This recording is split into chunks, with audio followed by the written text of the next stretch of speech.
Hello everyone, I'm David Ringeis. I'm from Blinn & Sons Heating and Cooling, and today we're going to talk a little bit about electrical panel safety. What you should be looking for as a homeowner, so that way you know you're properly protected in your home and you're safe at all times. So the first thing I'd like for you to do is see where the location of your panel is. What we like for you to know is that you need a clear path to the panel. A lot of times it's very easy for somebody to stack things in front of it, out of sight, out of mind. What we want you to think of is safety. If there's ever an emergency, we want to make sure this is accessible as possible for you. And also, the other biggest safety concern is, if you would open your electrical panel, we want to be sure that you're protected by a main breaker. This main breaker, in case there's ever an emergency, will shut off everything from here down. Also, we want to make sure that if anybody would ever be working on this safely, you can simply turn off the main breaker to work in this panel safely. From there, what we also want to look for is we want to make sure that each individual breaker is labeled properly.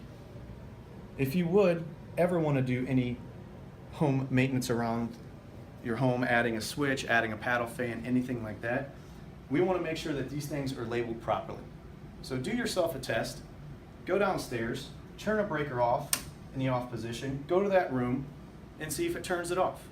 Most likely, if you're not the first person at home, you may not be the only person that's ever worked in this panel.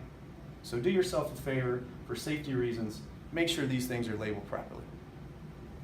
Another thing you can do as a homeowner is make sure that each one of these breakers is manufactured by the panel that you have installed in your home. Example would be, this is a Siemens panel. These are Siemens breakers. What we can visually do as a safety check is see that one of these breakers is not a Siemens breaker, but it's in the panel. All these breakers are UL listed, which means Underwriters Laboratory has tested these breakers, and if it is a different manufactured breaker, it may not work properly in your panel. Now the next step that we'd like to check for safety reasons, and I recommend getting a licensed contractor to do this for you, is take the panel cover off to see what is behind the panel. So the first thing that we like to check for is loose connections. Now what does that mean? We safely get in there with the proper safety equipment, and we get in there and we check the connections.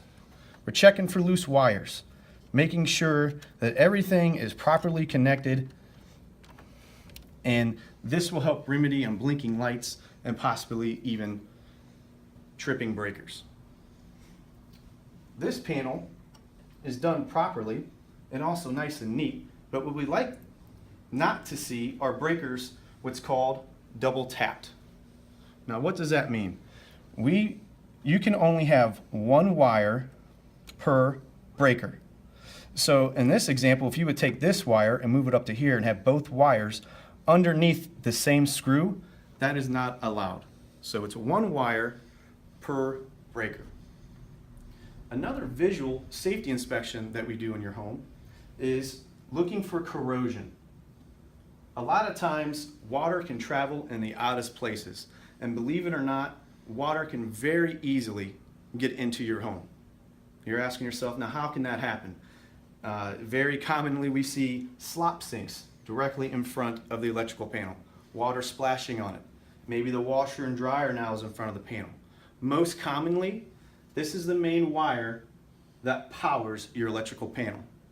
It's very easy for water to get into this wire from outside and, believe it or not, drip down into your panel, causing corrosion. Now once again, if this is a safety concern of yours, or you're wanting to know what is behind that electrical panel, I recommend getting a licensed electrician to your home.